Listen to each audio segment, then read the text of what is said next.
নমস্কাৰ। এই মুহূৰ্তত আমি দিব ওলাইছো কেইটামান আজিৰ গুৰুত্বপূৰ্ণ খবৰ। প্ৰত্যাশিতভাৱে দেশৰ পৰৱৰ্তী উপৰাষ্ট্ৰপতি হিচাপে নিৰ্বাচিত হল চিপি ৰাধাকৃষ্ণ। এনডিএৰ সমৰ্থিত প্ৰাৰ্থীগৰাকীয়ে আজি অনুষ্ঠিত হোৱা নিৰ্বাচনত লাভ কৰে মুঠ 452টা ভোট। তেওঁৰ প্ৰতিদ্বন্দ্বী তথা বিৰোধীৰ প্ৰতি বিহুদৰ ৰেডিয়ে লাভ কৰে 300টা ভোট। ব্যক্তিগত খণ্ডৰ কৰ্মচাৰীলৈ চৰকাৰৰ নিৰ্দেশ 9 ঘণ্টাৰ পৰিৱৰ্তে 12 ঘণ্টা কৰিব লাগিব কাম। ব্যক্তিগত খণ্ডৰ কৰ্মচাৰীৰ কৰ্ম সময়ত বৃদ্ধিৰ সিদ্ধান্ত গ্ৰহণ ৰাজ্য চৰকাৰৰ। মহাৰাষ্ট্ৰৰ মুখ্যমন্ত্ৰী দেবেন্দ্ৰ ফাড়নাভিছ সৰকাৰে নিয়ম সলনি কৰি কৰ্মচাৰীৰ সৰ্বোচ্চ কৰ্ম সময় 9 ঘণ্টাৰ পৰা 10 ঘণ্টালৈ বৃদ্ধি কৰিবলৈ অনুমোদন জনাইছে।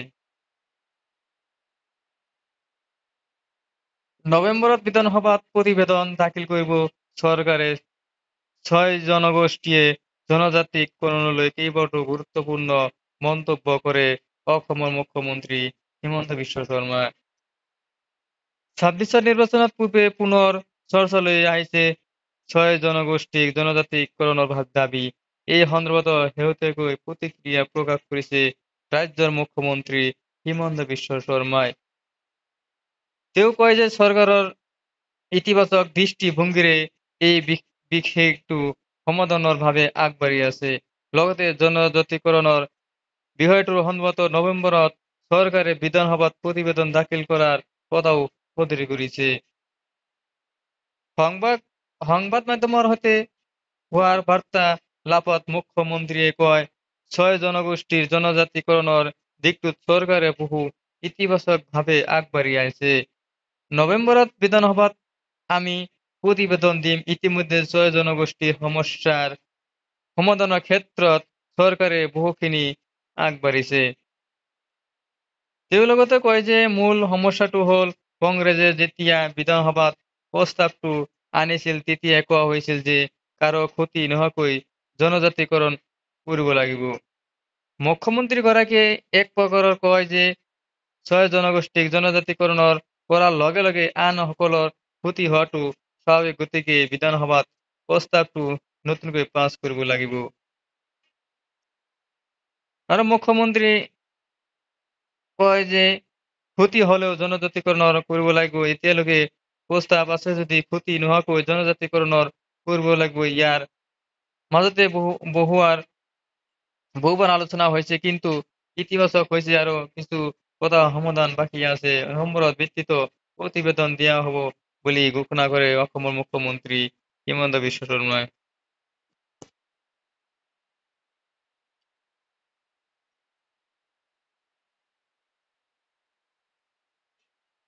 বিশ্বৰ সৰ্বোচ্চ যুদ্ধক্ষেত্ৰ চিয়াচিন হিমবাহৰ পৰা আহিছে এক দুখ খবৰ। হিমস্খলনৰ কবলত পৰিছে কৰ্তব্য পালন কৰি থকা অৱস্থাত ভাৰতীয় সেনাৰ জোৱান। এই দুৰ্ঘটনাত 3 জন জোৱান শ্বহীদ হয়। শ্বহীদ হোৱা 3 জন জোৱান চিপাহী মোহিত কুমাৰ অগ্নিবীৰ, নীৰজ কুমাৰ চৌধুৰী আৰু অগ্নিবীৰ ধবি ৰাকেশ দেৱভাই বুলি চিনাক্ত কৰা হৈছে। সিফালে হিমস্খলনৰ তথ্য পোৱাৰ লগে লগে ততাতৈয়াকৈ উদ্ধাৰকাৰী দল সেই স্থানলৈ প্ৰেৰণ কৰা হৈছে। তাৰ পিছত উদ্ধাৰকাৰী দলটিয়ে সাহায্য আৰু উদ্ধাৰ অভিযান আৰম্ভ কৰে। বেহাবতৰ আৰু প্ৰতিকূল পৰিস্থিতিত জোৱানসকলে এই অঞ্চলত নিজৰ কৰ্তব্য পালন কৰি ভাৰতৰ সীমান্ত ৰক্ষা কৰি আহিছে।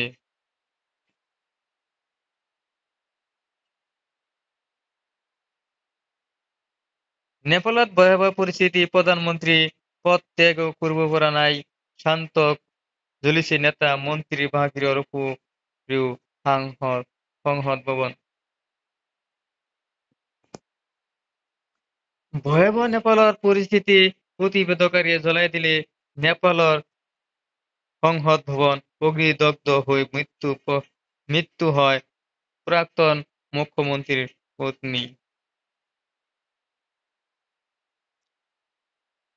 ভয়াবহ হৈ পৰিছে নেপালৰ পৰিস্থিতি সামাজিক মাধ্যমৰ ওপৰত জাৰি কৰা নিষেধাজ্ঞাৰ বিৰুদ্ধে আৰম্ভ হোৱা প্ৰতিবাদে নেপালৰ ৰাজনীতিয়ে সলনি কৰি পেলালে। এই প্ৰতিবাদ যেন জেদৰ মাজতে সীমাবদ্ধ হৈ থকা নাই। এই প্ৰতিবাদৰ মাজতে নেপালৰ সাহসীয় চৰকাৰৰ দুৰ্নীতি অনুময় প্ৰচেষ্টাৰ বিৰুদ্ধে জনতাৰ মাজত পুঞ্জীবিত খবৰো বীজ হৈ পৰিছে হয় পৰিছে।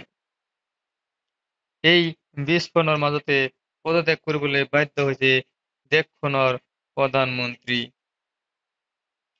জনতাৰ ভয়াবহ প্ৰতিবাদৰ মাজতে প্ৰথমে দেশখনৰ গৃহমন্ত্ৰী আৰু আজি প্ৰধানমন্ত্ৰী কে পি শৰ্মা অলিয়ে পদত্যাগ কৰিছে। প্ৰধানমন্ত্ৰী পদত্যাগৰ পিছতেই প্ৰতিবাদকাৰীয়ে জ্বলাই দিলে তেওঁৰ কাৰ্যালয়ৰ লগতে দেশখনৰ সংসদ ভৱন।